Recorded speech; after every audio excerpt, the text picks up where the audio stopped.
မျိုးတို့မင်္ဂလာပါဒီနေ့ပြောချင်တဲ့အကြောင်းအရာလေးပေါ့ဗျာဘာလဲဆိုတော့တက်မတော်သားတွေနဲ့ပတ်သက်ပြီးတော့ပြောချင်တာပေါ့နော်တက်မတော်သားတွေကိုမကြည်ပြူတဲ့သူတွေကတက်မတော်သားတွေကြာဆုံးလို့ရှိရင်မုံငါဘယ်နဲ့ပွဲဟာမုံငါဘယ်နဲ့ပွဲဟာဆိုပြောကြတယ်နော်အဲ့လိုပြောကြတယ်တက်မတော်ကြီးပဲမြင်မြင်ပြတ်သုံးပါစေဆိုတဲ့လူနဲ့ပေါ့နော်အဲ့ဒါလေးလည်းရှိတာပေါ့ဗျာကျွန်တော်တို့ဒါတက်မတော်ချစ်သူတွေကတော့အများအားဒီတက်မတော်ကြီးကမြန်မာနိုင်ငံမှာမြန်မာတက်မတော်ကြီးကရှိကိုရှိရမှာမြန်မာတက်မတော်မှာကဗျာတိုင်းသားဒီ135မျိုးကပေါက်ဖွားလာတဲ့တိုင်းသားတွေအားလုံးကစုစည်းပြီးတော့ဖွဲ့စည်းထားတဲ့မြန်မာတက်မတော်ကြီးဖြစ်တယ်။အဲကြောင့်တက်မတော်ကြီးအနေနဲ့ကပြည်သူတွေတခုခုဖြစ်ပြီးဆိုရတယ်နော်ပြည်သူတွေကိုဘယ်လိုကယ်တင်ရမလဲပြည်သူတွေဘယ်လိုကာကွယ်ရမလဲဆိုတာကိုပဲအရင်ဆုံးစဉ်းစားတာ။နော်ခင်ဗျားတို့သိပါတယ်နော်ရေဘေးလေဘေးတွေမုန်တိုင်းတွေဟလာခုငလျင်ဘေးတွေဖြစ်လာရင်တက်မတော်သားတွေကပဲရှေ့တန်းကနေပြီးတော့ကဲဆယ်တာကာကွယ်တာခင်ဗျားတို့ဘယ်ပါတီအဖွဲ့အစည်းရမှာခင်ဗျားတို့မကာကွယ်ဘူးဘယ်တော့မှမကယ်ဘူးခင်ဗျားတို့နော်အရေးကြုံလာတိုင်းတက်မတော်ကပဲခင်ဗျားတို့ကိုကဲတာဒါပေမဲ့ခင်ဗျားတို့ကလေတက်မတော်သားတွေများဖြစ်လို့ရှိရင်လေမုံငါဘယ်နဲ့ပွဲမုံငါဘာဖြစ်တယ်ညာပဲဘယ်နဲ့ပွဲအောင်နေပြပြီလို့ဘာလို့ပြောကြတာနော်တက်မတော်သားမိသားစုတွေလည်းပြောလိုက်တာတက်မတော်သားတွေရဲ့အမျိုးသမီးဇနီးမယားတွေဆိုလဲပဲတော်တော်ပြောကြတယ်ခင်ဗျားတို့တကယ်ခင်ဗျားတို့ဖြစ်လာရင်ဒီတက်မတော်သားတွေကမြန်မာနိုင်ငံသားတွေ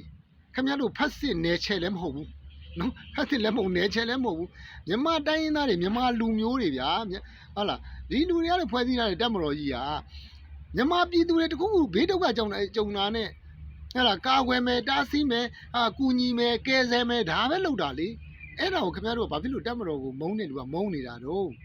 ့ခုခင်ဗျားတို့အကန်အကျိုးပဲကျေးဇူးတရားတွေကိုခင်ဗျားတို့ပြစ်မှားလို့ကျွန်တော်ပြောတယ်ဘုန်းကြီးတွေကိုနော်တတ်တဲ့လူတွေဘုန်းကြီးတွေတတ်တဲ့ကျွန်တော်တို့ဒီအညာဒေသမှာဆိုတော့ဘုန်းကြီးတွေတတ်တာမနေဘူးပြီးတော့ကျွန်တော်တို့တီတကူဆရာတော်ဘုရားကြီးတို့နော်ပြီးတော့ပမခွက်ချက်ဆရာတော်ဘုရားကြီးတို့စော်ကားကြတာဆဲကြတာအမလီတော်တော်များများပဲနော်ခုဘာလဲဆိုလို့ရှိရင်တန်ခါကိုစော်ကားတယ်ခင်ဗျားတို့နော်ခုတော့ဘာဖြစ်လဲတန်ခါတရဏံကိစ္စမျိုးနော်ယရဏ3ပါးခင်ဗျားတို့ကပြက်သွားပြီယရဏ3ပါးပြက်တော့ဘေးဒုက္ခတွေကြုံတာပေါ့ခင်ဗျားတို့တွေမဟုတ်ဘဲနဲ့ကြံတဲ့နော်ယရဏ3ပါးကိုစိတ်ကတ်တဲ့လူတွေပါအခုအကုန်ထိကြိုက်တာခင်ဗျားတို့တွေမဟုတ်ဘူးနော်ခင်ဗျားတို့စော်ကားတော့ခင်ဗျားတို့တွေမဟုတ်ဘူးခင်ဗျားတို့နဲ့ပတ်သက်ကြောင်းတွေပါဖြစ်ကြတယ်နော်ဟလာမဗရာမြေလူးကြပြီပေါ့နော်ဘာဖြစ်လဲဆိုတော့နော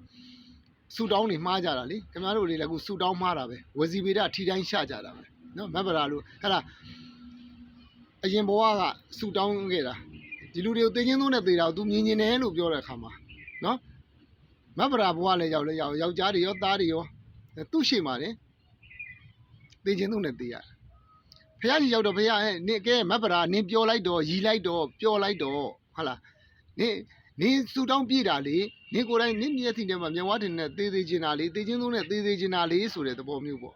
့ဝစ်ကျွေးဆိုတာတော့ပြန်ပြီးတော့နော်ဝိပက်တွေနော်ပြီးတော့စူတောင်းနေကြမ်းတာလေစူတောင်းနေမကြမ်းပါနဲ့နော်ဗဇက်ကလေးပြီးတော့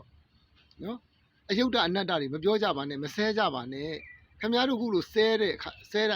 ရင်ရလေဆင်းရဲကြတယ်နော်ဆင်းရင်ရလေဆင်းရဲကြတယ်နော်သူများတွေကိုဒုက္ခရောက်ပါစေလို့ပြောရတော့ကိုယ်တွေဒုက္ခရောက်တယ်အဲ့ဒါကံအကျိုးပဲနော်ကံအကျိုးပဲဒါပဲကျွန်တော်တို့ဗုဒ္ဓဘာသာမှာနော်မြတ်စွာဘုရားရှင်ဂေါရမဘုရားရှင်ကဟောကြားခဲ့တာတော့နော်ကံအကျိုးပဲကိုလှုပ်တဲ့ကံကကိုခမ်းမယ်ကိုမကောင်းတာလုပ်ရင်ကိုမကောင်းတာခမ်းမယ်ကိုကောင်းတာလုပ်ရင်ကိုကောင်းတာစိုက်ကိုကောင်းတာခမ်းမယ်ကိုစိုက်တဲ့အပင်ကအသီးကိုစားရမယ်ကိုရိတ်သိမ်းရမယ်ဒါပဲနော်အဲကြောင့်ခင်ဗျားတို့ခုဆိုလို့ရှိရင်လည်းပဲကျွန်တော်တို့တက်မတော်သားတွေရတဲ့ခင်ဗျားတို့အတွက်ကူညီကြတယ်ကဲဆယ်ကြတယ်နော်ဒါခင်ဗျားတို့မျက်ဝါးထင်နေမယ်နော်အရေးကြုံလာလို့ရှိရင်ဒီတက်မတော်ကြီးပဲခင်ဗျားတို့ကာကွယ်တာဘယ်သူမှဘယ်နိုင်ငံသားမှခင်ဗျားတို့လာမကာကွယ်ဘူးဘယ်ပါတီအဖွဲ့အစည်းမှခင်ဗျားတို့လာမလို့တော့မကာကွယ်ဘူးဒါခင်ဗျားတို့သိထားပါနော်အဲ့ဒါလေးကျွန်တော်ပြောချင်တာနော်ပြီးတော့ဘာပြောသေးတယ်မင်းဆိုမင်းချင်းကြောင့်ငလင်လှုပ်တယ်ငလင်ဆိုသဘာဝတရားကြီးပဲ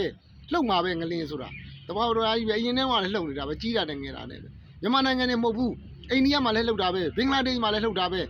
ဲနော်ထိုင်းမှာလည်းလှုပ်တာပဲလာအိုမှာလည်းလှုပ်တာပဲနော်အကုန်လှုပ်တာပဲဒါကိုလာပြီးတော့နော်ဘာလဲလာပြီးတော့တစ်ဖက်ကကောင်းနေလားလူကြီးကိုလာပြီးတော့စော်ကားမော်ကားတွေပြောပြီးတော့ဟလာ နော်မင်းဆိုမင်းကြီးကြောင့်လေဘာတွေလျှောက်ပြောနေသေးတယ်နော်အဲ့ဆိုထိုင်းကလည်းအဲ့လိုပဲလားခင်ဗျားတို့နော်မဟုတ်တာကိုခင်ဗျားတို့အဟုတ်လုပ်ပြီးတော့ဝါဒမဖြတ်နဲ့နော်တက်မတော်နဲ့ပြည်သူမခွဲနဲ့သွေးမခွဲနဲ့နော်တက်မတော်နဲ့ပြည်သူခင်ဗျားတို့သွေးခွဲမနေနဲ့နော်တက်မတော်ကြီးကအမြဲတမ်းပြည်သူတွေအမြဲတမ်းရှိနေတယ်ဆိုတာကျွန်တော်အဲ့ဒီပြောချင်တာနော်